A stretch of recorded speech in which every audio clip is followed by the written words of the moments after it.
السلام علیکم۔ روزانہ سبق آموز کہانیاں اور واقعات سننے کے لیے چینل کو سبسکرائب کر لیں۔ حلال رشتے کے انتظار میں بیٹھی بوڑھی ہوتی عورت کی فریاد۔ میری عمر اس وقت 35 سال ہے۔ میری ابھی تک شادی نہیں ہوئی، کیونکہ ہمارے خاندان کی رسم ہے کہ خاندان سے باہر رشتہ کرنا نیچ حرکت ہے۔ خاندان کے بڑے بوڑھے جب آپس میں بیٹھتے ہیں تو بڑے فخریہ انداز سے کہتے ہیں کہ 7 پشتوں سے ہم اب تک کبھی خاندان سے باہر رشتہ نہیں کرتے۔ عمر کے 35ویں سال میں پہنچی ہوں، اب تک میرے لیے خاندان سے کوئی رشتہ نہیں آیا، جبکہ غیر خاندانوں سے کئی ایک رشتے آئے، لیکن مجال ہے کہ میرے والدین یا بھائیوں نے کسی سے ہاں بھی کی ہو۔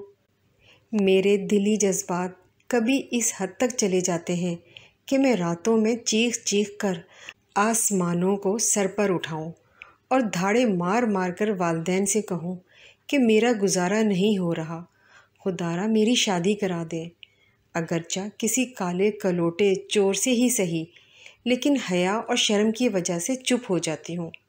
میں اندر سے گھٹ گھٹ کر زندہ لاش بن گئی ہوں۔ شادی بیاہ اور تقریبات میں جب اپنی دوستوں کو ان کے شوہروں کے ساتھ ہنستے مسکراتے دیکھتی ہوں تو دل سے دردوں کی ٹیسیں اٹھتی ہیں۔ یا خدا، ایسے پڑھے لکھے جاہل ماں باپ کسی کو نہ دینا جو اپنی خاندان کی ریت و رواج کو نبھا کر اپنے بچوں کی زندگیاں برباد کر دیتے ہیں۔ کبھی خیال آتا ہے کہ گھر سے بھاگ کر کسی کے ساتھ منہ کالا کر کے واپس آ جاؤں اور آ کر والدین کے سامنے کھڑی ہو جاؤں کہ لو اب اچھی طرح نبھاؤ اپنی 7 پشتوں کا رسم۔ کبھی خیال آتا ہے کہ گھر سے بھاگ جاؤں اور کسی سے کہوں مجھے بیوی بنا لو، لیکن پھر خیال آتا ہے اگر کسی برے انسان کے ہتھے چڑھ گئی تو میرا کیا بنے گا۔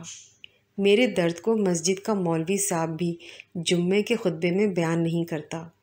اے مولوی صاحب، ذرا تو بھی سن۔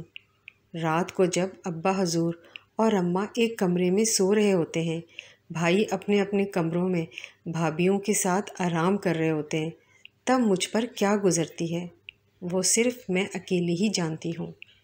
اے حاکم وقت، تو بھی سن لے۔ فاروق اعظم کے زمانے میں رات کے وقت جب ایک عورت نے درد کے ساتھ یہ اشعار پڑھے جن کا مفہوم یہ تھا، اگر خدا کا ڈر اور قیامت میں حساب دینے کا ڈر نہ ہوتا تو آج رات اس چرپائی کے کونوں میں ہلچل ہوتی۔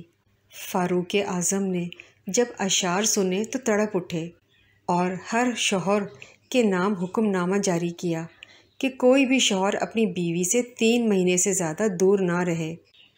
اے حاکم وقت، اے میرے ابا حضور، اے میرے ملک کے مفتی اعظم، اے میرے محلے کی مسجد کے امام صاحب، اے میرے شہر کے پیر صاحب، میں کس کے ہاتھوں اپنا لہو تلاش کروں؟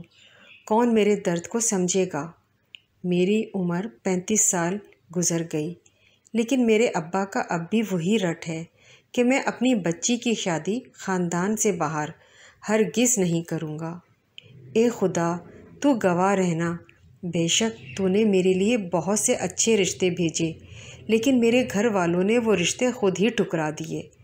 اب کچھ سال بعد میرا ابا تسبیح پکڑ کر یہی کہے گا کہ بچی کا نصیب ہی ایسا تھا۔ اے لوگو، مجھے بتاؤ، کوئی شخص تیار کھانا نہ کھائے اور بولے تقدیر میں ایسا تھا تو وہ پاگل ہے یا عقل مند؟ اللہ پاک نوالے منہ میں ڈلوائے کیا؟ یوں ہی اس مثال کو سامنے رکھ کر سوچیں کہ میرے اور میری جیسی کئی اوروں کے لیے اللہ نے اچھے رشتے بھیجے، لیکن والدین نے یہ بعض نے خود ہی ٹھکرا دیے۔ اب کہتے پھرتے ہیں کہ جی نصیب ہی میں کچھ ایسا تھا۔ یہ کوئی مذاق والی پوسٹ نہیں ہے، لازمی سوچیں، ایک ایک لفظ حقیقت پر مبنی ہے، اسی لیے سخت الفاظ کے لیے معذرت۔